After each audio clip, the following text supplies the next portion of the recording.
I'm Abby Huntsman, and you're in the strategy room. Bernie Sanders' presidential campaign is facing controversy after they improperly accessed Hillary Clinton's private campaign data.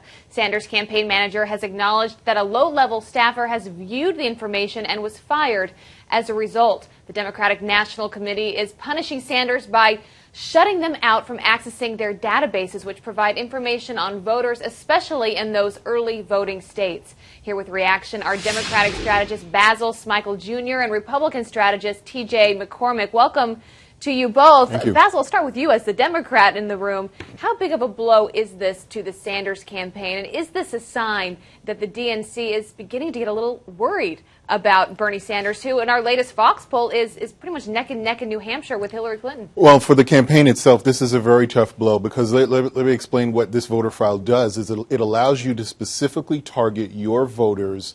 So you can do mail, you can do phone calls, you can do canvassing, things that are very, very important across the board, but certainly in these early states. So not having access to that information is going to be pretty hurtful. It's sad to say, just from a Democratic standpoint, just writ large, it's sad to see this happen to a campaign that's in its stride, especially at this point in the cycle.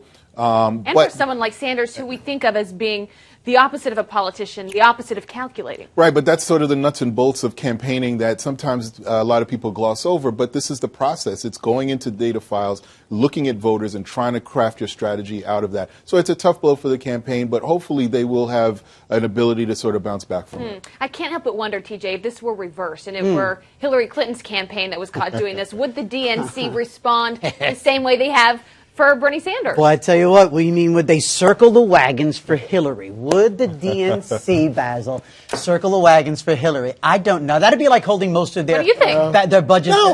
No, because this actually is a very important process issue for campaigns. It is. You can't cross that line.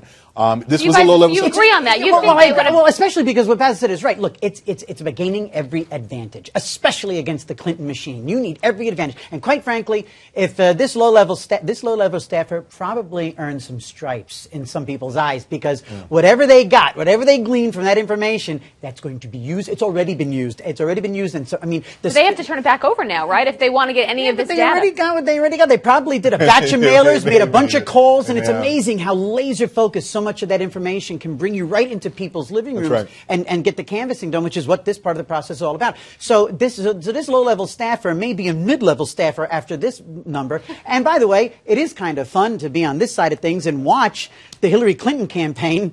Oh my God, woe is them involved with somebody else being in the middle of a. So how does Hillary scandal. handle this? Does she use it to her benefit? Well, I don't know. We have the debate on Saturday, right? So you don't necessarily want to go and attack him for this and say, well, you were doing something that was untoward, or your campaign is, doing something that has hurt the process, so on and so forth. It was a low-level staffer. So assuming that maybe the two campaigns talked to each other, sort of said, hey, we're sorry. So I think it could be glossed over, which probably happened. Against the higher-ups, they probably said, they probably had a stake and said, all right. Yeah, so I think, but I do think that the Hillary campaign will probably spend a lot more time now guarding their information, because it is key in campaigns, especially when you're this close and this tight. Well, and TJ, it means they're getting concerned. Right? I mean, Bernie Sanders Sure. for a long time was like, oh, well, he doesn't really have a shot, but let's let him kind of have fun with this. But now it's getting real. Absolutely. It's getting very real. I mean, they did, the Bernie Sanders campaign just announced, I believe it was, they had their 2 millionth individual campaign contribution. You extrapolate those numbers, that's a movement. That's a real movement. There's people literally buying into Bernie, and more. You look on social media, just a lot of the political junkies who watch the strategy room. They're the types to have a lot of mixed friends on Facebook and Twitter.